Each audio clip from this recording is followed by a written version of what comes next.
Hi! So, welcome to another lipstick test. Yes, alam mo naman. So, tatry natin ngayon yung limited edition na Huda Beauty Liquid Matte Lipstick at saka Silk Balm na nabili ko way back February. So, itong liquid matte is in the shade Hot Hippie. So, liquid lipstick siya. Tapos, meron siyang kapartner na silk balm na toasted. So, sabi, ang description nito is yung Hot Hippie daw at saka yung silk balm na toasted is more like gonna give you a rusty muted orange. So, try natin siya. Again, yung shade nito is Hot Hippie. Para siyang, rusted orange. Ano yun? Yung parang vibrant yung kulay niya. So, check natin kung anong itsura niya pag nilagay natin sa lips ko. Oh, wow.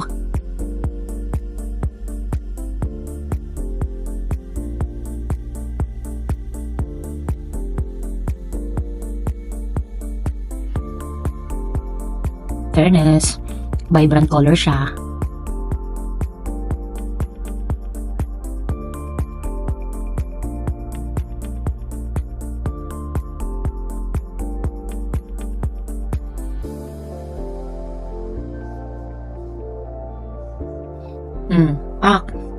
Ganito yung mga gusto kong lipstick, yung parang paglagay mo pa lang dito mo na yung impact. Tapos mahilig talaga ako sa liquid lipstick kasi ayoko na nang nagre-retouch, lalo na kapag busy sa trabaho. Gusto ko pag nilagay ko siya sa umaga, andun na siya hanggang hapon. And proven ko na talaga to, yung Huda Beauty, lagi siyang long lasting.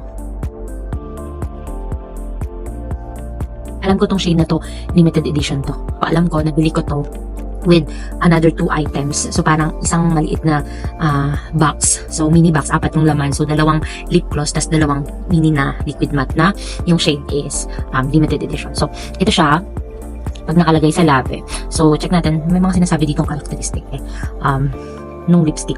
So, sabi is, ano siya? It will give you a boho vibe. So, parang party-party. Pwede mo siyang gamitin, lalo na paggabi kasi it will look vibrant. So, sabi, ano daw tong lipstick na to? Flake proof, transfer proof, and smudge proof. Tapos, weightless siya. Tama. Vegan formula pala to. Kung titingnan mo yung finish niya, para siyang, it started with suede, tapos matte na siya ngayon. So, suede to matte finish. Tapos wala siyang sticky residue mo.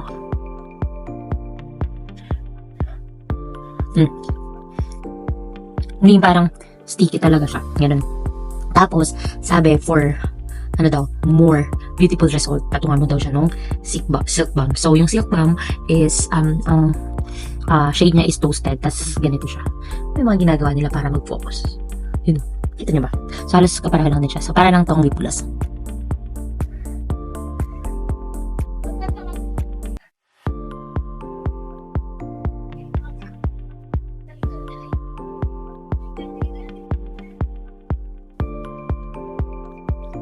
Ayan. So, yung silk balm naman is para lang magkaroon ng konting shine. Oh, ayan. O, diba? Pop! Ang ganda.